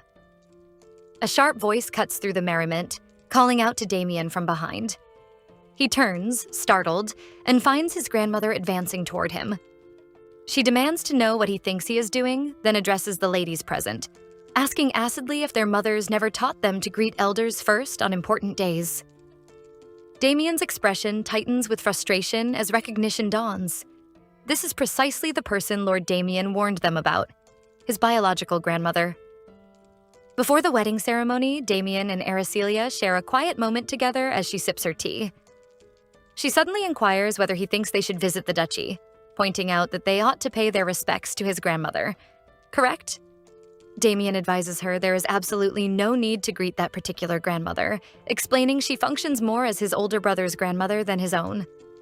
Unless, he adds dryly, she has a peculiar fondness for being insulted, in which case, by all means, she should go.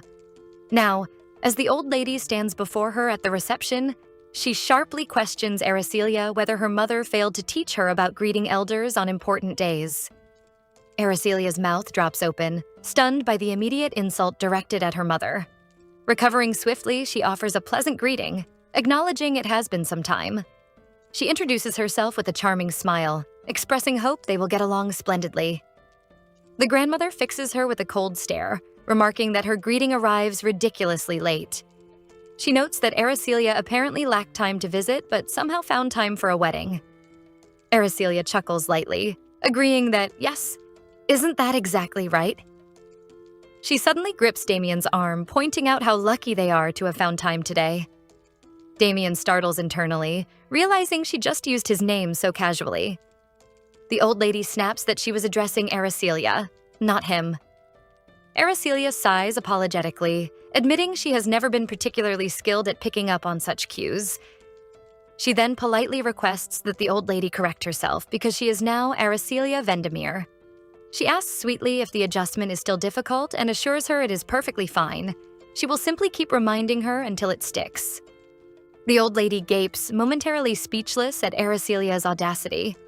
She turns to her grandson and observes that he truly did find a bride cut from the same cloth as himself. Damien, seeing no graceful exit, mutters his thanks to his grandmother. The old lady chuckles darkly, turning away and remarking that both of them are equally brazen. She will watch with great interest to see how this union fares.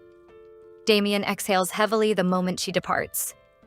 Aracelia whirls toward him, confessing she was terribly nervous and asking if she handled it adequately.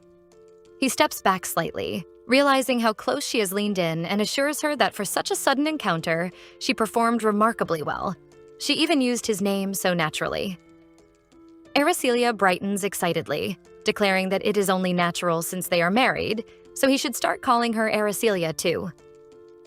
Damien blinks at her in mild confusion, then informs her flatly that he actually prefers calling her wife. He scoffs lightly, turning away. Aracelia visibly cringes at his choice of address, her expression twisting with distaste. Damien notices immediately and warns her through gritted teeth to mind her expression because half the reception is staring at them. She glances around and confirms he is correct. Every single guest has their attention fixed on the newlyweds. Plastering on a brilliant smile, she leans in and whispers that perhaps they should be linking arms instead of critiquing each other's facial expressions. He mutters that he would rather not. She laughs softly, questioning what kind of married couple navigates a reception without even touching. He counters that plenty do. From across the room, her sister watches them with misty eyes, utterly convinced they are blissfully happy together. Damien sighs in resignation and drapes an arm around Aracelia's shoulder, carefully maintaining exactly 1 millimeter of space between his hand and her skin. She deems this acceptable, given the circumstances. Later, after the ceremony concludes, they arrive at the Damien mansion. Apple hovers nearby, asking Aracelia if she feels nervous about her wedding night. Aracelia turns to her maid and explains that Damien is famously averse to physical contact, so there is truly nothing to fear. Apple frets anyway, worrying aloud that Damien appears rather robust and might accidentally crush Aracelia in his sleep. Aracelia chuckles at the mental image, reassuring her maid that such a scenario will not occur. She bids Apple goodnight and sends her off to rest. Now alone before the imposing door to their chambers, Aracelia pauses, reflecting that while tonight is technically her wedding night, the entire arrangement is merely performance to deceive the ducal family. Nothing untoward will happen. She knocks firmly. Damien opens the door and invites her inside. She steps in and freezes, momentarily distracted. This is her first time seeing him with his hair down. Recovering quickly, she enters properly, then suddenly startles. He asks what is wrong. She points accusingly at the wall, demanding to know why such an ominous sword hangs there. He blinks and reminds her that he is, in fact, a knight. She retorts sharply that he seems to have forgotten she is a mage. If he insists on displaying a sword, basic fairness requires hanging a staff beside it. "Do not be petty," she adds. Damien sighs and agrees to order one immediately, requesting that she now drop the matter. She nods, then raises one finger. "One more thing," she announces. He braces himself. She suggests they settle the bed situation with rock, paper, scissors, as she has no intention of sharing. Damien exhales wearily and tells her to simply take the bed. Her face lights up, but she immediately proposes alternating nights just to be fair. He waves dismissively, heading toward the sofa, and informs her she may use it permanently. He will hardly ever be here anyway. She practically launches herself onto the mattress in triumph, calling out that he cannot possibly take back his words now. Aracelia bounces onto the bed, delighting in its incredible softness, then promptly collapses onto the mattress, realizing just how exhausted she truly is. This feels absolutely magnificent. Across the room, Damien pours wine into a glass and begins drinking. She sits up, watching him curiously, and asks if he enjoys alcohol. He shrugs, replying that it is merely convenient since the bottle sits before him. She presses further, inquiring whether he holds his liquor well, noting that he appears somewhat tipsy already. His cheeks flush slightly as he admits, rather reluctantly, that he cannot consume much alcohol. She stares at him in bewilderment. He has only had one drink, and apparently that single glass represents his limit. He grows frustrated, telling her sharply to mind her own affairs and simply go to sleep. She protests that sleeping next to someone intoxicated holds no appeal. He assures her there is nothing to fear, insisting he does not become unruly and will drift off momentarily. She observes him carefully, concluding that he genuinely looks inebriated and likely will fall asleep soon. Deciding to follow suit, she settles back into the luxurious bedding. The sun rises, streaming through the curtains, and Aracelia blinks awake. She rubs her eyes, realizing morning has arrived. Stretching languidly, she reminds herself it is time to prepare for work. Just as she swings her legs off the bed, her gaze falls upon Damien and she freezes. He lies on the sofa, teeth grinding fiercely, his entire body drenched in sweat and trembling violently.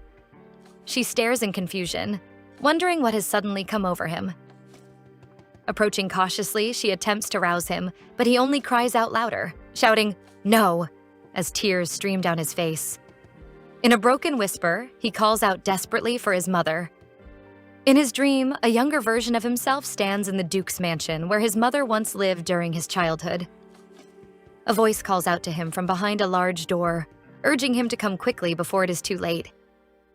He moves closer, recognizing the voice as his mother's. A hand reaches out to him, gently touching his face, and a voice murmurs that he is such a good child. She whispers despairingly that she does not know what to do. There is no more time left.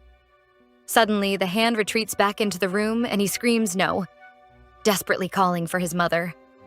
He jolts awake, eyes flying open, and finds Aracelia gazing down at him, her hand clasping his, asking if he is all right. His face flushes crimson as he yanks his hand away and sits up abruptly, shouting at her not to touch him. She recoils, frustrated, explaining that she only woke him because he seemed trapped in a nightmare. He snaps that he never requested her intervention, so she should not expect gratitude for acting according to her own whims.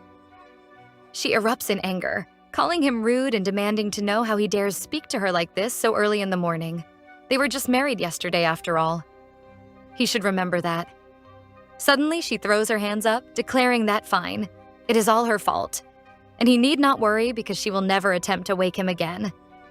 He retorts that it is excellent, and she should leave now.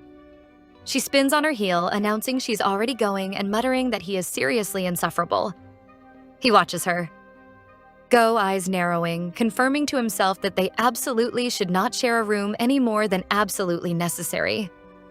Aracelia storms out of the chamber, still fuming, when her maid gasps and demands to know where she is going dressed like that. Aracelia responds curtly that she will change first and then proceed to breakfast. In the dining room, she sits alone, still nursing her anger toward Damien. She wonders bitterly what kind of newlyweds cannot even share breakfast together on their first morning. Suddenly, someone appears and inquires whether the meal is to her liking. It is Colin, Damien's aide. Lilith offers a pleasant good morning, and Aracelia asks what brings her. The aide explains she felt she did not properly greet the new lady of the house at yesterday's reception, so she has come now. As the one serving the young master, she continues, she will do her utmost to also be of assistance to Aracelia. Aracelia smiles and replies that she will certainly count on her then. The aide informs her that after breakfast, the maids responsible for managing the mansion are ready to meet with her. Aracelia acknowledges the information, and Audrey mentions that it is almost time for her to depart. Aracelia asks if it is already that hour, then rises, stating she should get going. Another maid offers to clear the table, and Aracelia inquires after her name. The maid introduces herself as Rosalind. Aracelia entrusts her with the task, then adds curiously that she has been staring ever since Aracelia entered. Was there something she wished to say? Rosalind flusters, apologizing nervously and explaining that this is her first day working here. Aracelia assures her there is no need for apologies. She only asked because the staring piqued her curiosity. The entire room falls silent. Every servant now turn to look at her. Aracelia senses the atmosphere growing awkward, feeling momentarily foolish for drawing attention. Suddenly, Audrey laughs warmly, suggesting that perhaps Rosalind was simply captivated by Aracelia's beauty, because it is true their new mistress possesses a face that astonishes at first glance. Aracelia beams, asking if that is really true, knowing Audrey never lies. Rosalind quickly agrees, insisting it is true because Aracelia is genuinely beautiful. Relieved laughter ripples through the staff, and Colin gently suggests they should head outside now. Approaching the door, Aracelia finds the household staff assembled to greet her. They open the door and inquire whether she slept well. Aracelia returns their good mornings warmly as she descends the stairs, announcing that she is not a demanding mistress, so serving her should prove relatively easy. She adds that she will be occupied with her tower work most days, so they will have plenty to manage. She formally introduces her trusted maid Audrey to everyone, requesting they get along well, and instructs them to direct any concerns to Audrey. She concludes by saying she will be counting on them. The staff bids her farewell, wishing her a safe journey. For the first time, Aracelia has greeted the servants as the new lady of the Vandermeer household. She extended genuine kindness to the lovely maids, but words spoken with goodwill can be twisted and abused, a lesson Aracelia has yet to learn. Rumors quickly spread among the staff about the new mistress eating breakfast separately on her very first day of marriage. One maid smirks, murmuring that this information should be reported immediately. Across the city in the Vandermeer Duchy, Sophie laughs upon reading a letter detailing that the newlyweds dined apart on their first morning. She wonders aloud whether they might even be using separate chambers. Turning to her husband, she offers him the letter. The man slams the paper onto the table, startling her. She asks if something is wrong with His Majesty's correspondence. He smirks darkly, remarking that perhaps even the gods have abandoned their adversaries. He instructs his wife to send word to the spy planted within the Damien mansion, do whatever it takes, at any cost, to engineer a divorce between Damien and Aracelia. At the Hugo Manor, Aracelia's mother stares in surprise at her daughter's arrival. She questions whether it is appropriate for Aracelia to visit so frequently, now that she has a new family. Her father chimes in, asking if she has already quarreled with her husband. Aracelia assures them that is not the case. They are simply both exceptionally busy. Her mother sighs, murmuring something about birds of a feather. Her husband tries to soothe her, pointing out that on the bright side, they get to see their beloved daughter almost every week, yes? The lady admits she cannot help but feel concerned. She reminds Aracelia that she urged her to take additional maids to serve at the Damien Manor, but her daughter insisted on bringing only Audrey. Aracelia, happily munching on cookies, tells her mother not to worry because the head maid appointed new staff for her. Her mother's eyes narrow as she asks what is the most important thing for a new lady of the household. The answer, she supplies, is the number of people within the manor who are on her side. Aracelia laughs lightly, assuring her mother it will be fine. She will hire more staff once she grows more accustomed to domestic life. Her father silently panics, desperately hoping she will stop provoking her mother further. Too late. Her mother's eyes widen, and she suddenly shouts for Aracelia to go back. Aracelia looks at her in shock, asking if she is being kicked out right now. Her mother clarifies that is not the intention. She simply understands how busy both newlyweds are, but visiting her parents every single weekend does not reflect well on a bride. She may have her own unconventional approach to marriage, but most people will find it deeply strange that the newlywed couple spends the majority of their time apart. This could easily become a scandal. Aracelia looks taken aback, insisting she does not fear rumors. Her mother stands firm, urging her to return home early today and have dinner with her husband. Perhaps, she adds pointedly, they could even attempt a conversation for once. Aracelia reluctantly agrees and departs. Back at the Damien Manor, Aracelia feels a pang of sadness, wishing she could have stayed longer at her childhood home. As she enters, Damien greets her with a pointed deer. She glances at him, noting he is home early. He confirms he needs to discuss something urgently and suggests they retire to their bedchamber. Aracelia startles inwardly at his sudden intensity. He steps closer, lowering his voice to inform her they have received word from His Majesty. He holds her gaze meaningfully, suggesting they continue this conversation in private, if she understands. She nods quietly. Once inside their chambers, she reads the letter he hands her. Her eyes widened in shock. "The Emperor," she reads, "refuses to acknowledge Damien's ducal inheritance." Damien nods in frustration, confirming that the Emperor has imposed an additional condition. Only the person who locates the late Duke's physical will can succeed to the title. Aracelia blinks at him in confusion, asking if that is all. She thought they faced serious trouble, but he can simply produce the will and be done with it. He explains it is not as simple as she assumes. His grandfather's will was only communicated verbally within the family, and nobody knows where the actual document currently resides. Aracelia's eyes widened, questioning whether His Majesty added this condition knowing full well where it might be hidden. Damien acknowledges that possibility, noting that the Emperor and his grandfather were close confidants, which likely explains why his father could never unilaterally name an heir. Nothing was ever certain. Aracelia groans, realizing that at this rate they may not be able to divorce for another 10 years. He apologizes quietly. She shakes her head, insisting that while frustrating, they should focus on finding a solution first. The Emperor would not have assigned such a task without valid reason. He agrees, emphasizing they must locate that will no matter what.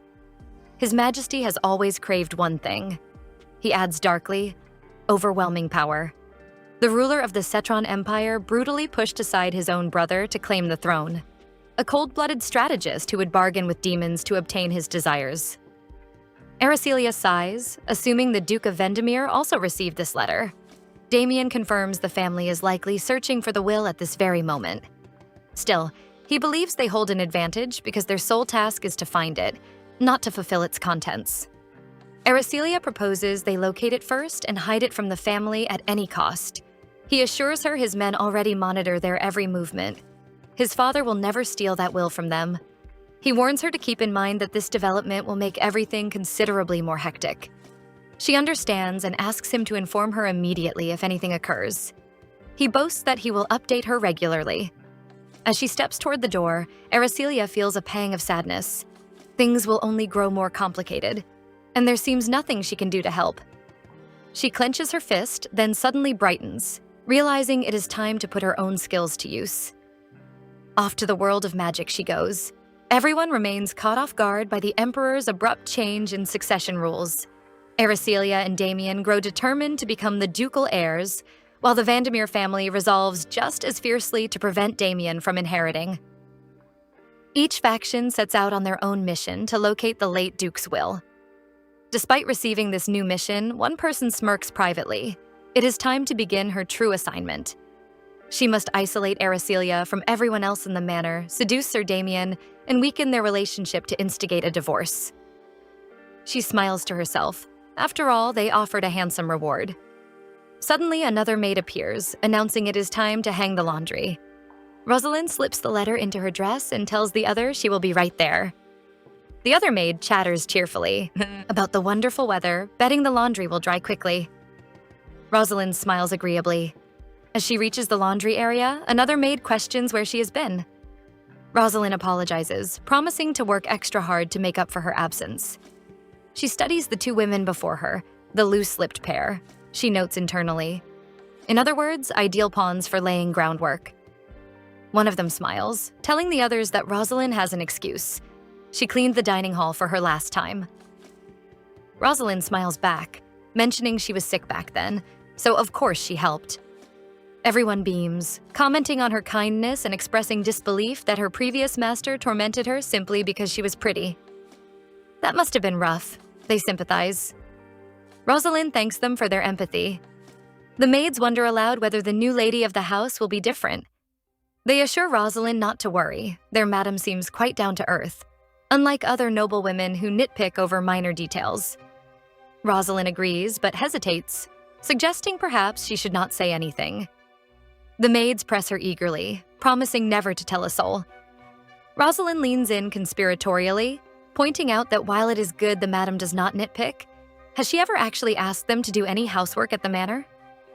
The maids exchange shocked glances, realizing they have barely even seen her. Rosalind scrambles to elaborate, explaining that this is precisely what causes her anxiety and concern. What if the madam's apathy stems from disdain for them and the manor itself? She sniffs dramatically, tears welling, confessing she had hoped to serve Sir Damien and the new madam for as long as possible. The other maids start tearing up too, murmuring that she may be right. They recall how the madam visits her parents every weekend and always returns late in the evening. Why did they never question it, they wonder? Rosalind grins inwardly, realizing that isolating Aracelia from the manor people is proving remarkably easy. After a few days, Rosalind launches her scheme. Gossip ripples through the maids like spilled tea. They whisper, wondering if the master and madam are really drifting apart, and one asks if the others have noticed too. They murmur about how the couple never lingers at the manor, and when they do cross paths, it's only a quick, polite nod. Practically a hi. Bye. See you never. They fret over what might happen if a divorce actually happens, biting their nails as if it's a spectator sport. Audrey overhears their chatter, tilting her head in confusion. While serving dinner to her lady, she senses the manor has a strange energy lately and recalls the maid's earlier whispers. Rosalind steps forward with the tea for Aracelia, glares for dramatic effect, then shakes the tray and spectacularly crashes it onto the table, showering Aracelia's dress in tea. She gasps, flustered, begging if her lady is all right and pleading for forgiveness, bowing low enough to risk a neck crick. She insists it was an honest mistake, knowing she deserves punishment and begs for pardon. The maids flinch. Even Audrey looks like she just walked into a soap opera. Realizing she is only cornering Aracelia, Rosalind smirks, thinking her lady must be slightly annoyed by the overblown apology, though everyone else is melting with sympathy. The manor collectively holds its breath until Aracelia stands. Rosaline keeps apologizing, secretly hoping for a scolding worthy of a villain, but Aracelia swoops in, teasing that her hand must have slipped because she was too busy staring at her pretty face. Rosalind freezes, mumbling another apology. Aracelia waves it off, saying, "There's no need to be nervous, she can admire all she likes, and since she's her maid, she won't even invoice her." She drones on about beauty, making Rosalind's clever plan crumble, and Rosalind mutters thanks, cheeks burning. Aracelia keeps going, complimenting her as more radiant than ever. Rosalind shakes her head, realizing Aracelia is untouchable, leaving her no choice but to retreat, defeated, plotting to stir mischief outside the manor. As she turns, Audrey stops her, frowning, asking if she's been making too many mistakes lately. She notes that while Rosaline is new, she is going way too far and must focus on serving Aracelia properly. Rosalind smirks, appreciating the advice, and promises Audrey it will not happen again, silently plotting her next attempt at harmless chaos. Aracelia is utterly exhausted, realizing she keeps getting dumped with more and more work.